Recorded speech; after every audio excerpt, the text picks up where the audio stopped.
시청자 여러분 안녕하십니까? 경북 동해안 지역은 오늘 흐리고 비가 내린 가운데 밤부터는 차츰 개겠습니다. 지금까지 강우량은 포항 23mm, 경주 21.5mm, 영덕과 울진은 각각 2.5와 0.6mm를 기록했으며 낮 최고 기온은 24에서 26도 분포를 보였습니다. 바다의 물결은 1에서 3m로 먼 바다에서 높게 일겠습니다. 내일은 구름 많겠고 아침 최저 기온은 19에서 21도, 낮 최고 기온은 24에서 26도로 오늘과 비슷하겠습니다. 포항시와 박명재 국회의원은 효자역에서 구포항역 간 폐철도 공원화 사업에 필요한 국비 50억 원 가운데 10억 원을 확보했다고 밝혔습니다. 폐철도 공원화 사업에는 국비 50억 원과 지방비 50억 원이 필요한데 내년 예산에 국비 10억 원이 확보됨으로써 기본계획 수립과 실시 설계를 계획대로 할 수 있게 됐습니다. 포항시는 폐철도 4.3km를 오는 2017년까지 생활환경숲으로 조성하기로 하고 주민 의견을 수렴 중입니다. 동해안의 적조가 이달 중순부터는 약화될 것이라는 전망이 나왔습니다.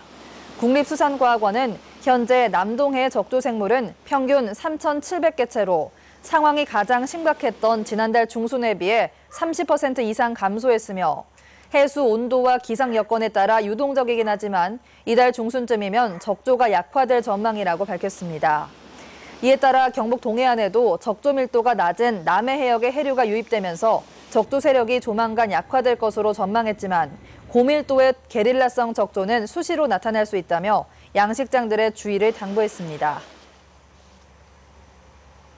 농식품부가 올해 공공비축용 쌀 36만 톤을 매입하기로 했습니다.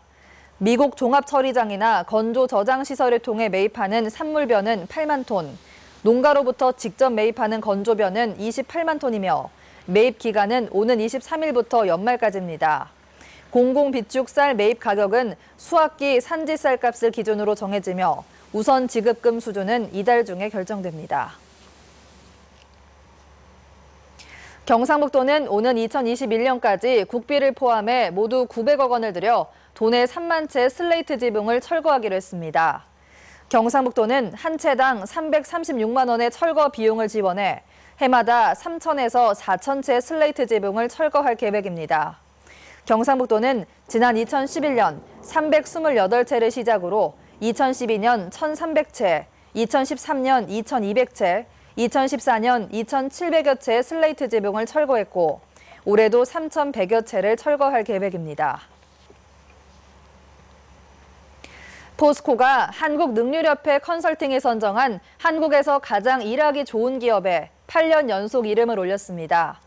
포스코는 전반적인 행복 수준과 인사 운영의 공정성, 기업의 성장성에서 골고루 높은 점수를 받아 제조부문 6위, 철강산업부문 1위에 올랐습니다. 한국능률협회 컨설팅은 올해 106개 후보기업을 대상으로 베스트 30기업을 조사했고 제조업 1위는 삼성전자, 2위는 유한킴벌리가 차지했습니다. 김도연 포스텍 제7대 총장 취임식이 권오준 이사장과 지역 국회의원 등 1000여 명이 참석한 가운데 열렸습니다.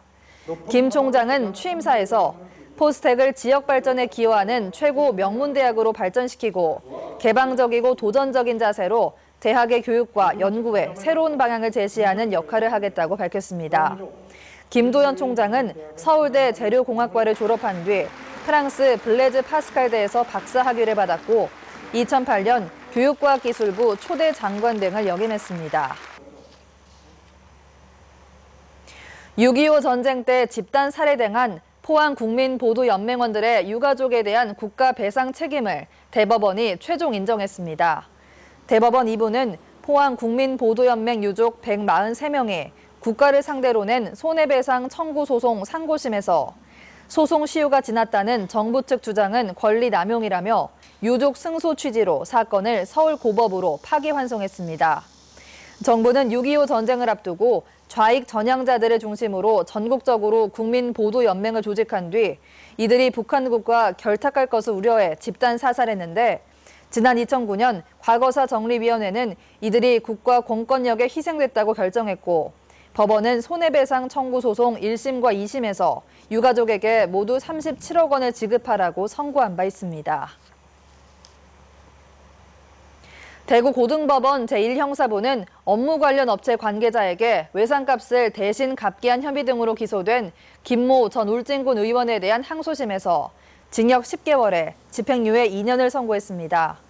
울진군의회 원전특위위원장이던 김 전 의원은 2008년 가을부터 2010년 초 사이 한국수력원자력 직원에게 3차례에 걸쳐 외상값 640만 원을 대납하도록 하고 수차례에 걸쳐 152만 원의 향응을 받은 혐의로 기소돼 1심에서 징역 6개월에 집행유예 2년을 선고받았습니다.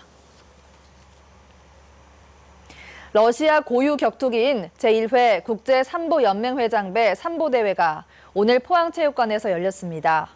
이번 대회에는 한국과 러시아 선수 60명이 출전해 장비 없이 겨루는 스포츠 삼보와 장비를 착용하고 겨루는 컴뱃 삼보 등 두 종목에서 기량을 겨뤘습니다. 한편 포항시는 주한 러시아 대사를 초청해 영일만항을 소개하고 블라디보스토크 항구와 연계한 경제 활성화 방안을 논의했습니다.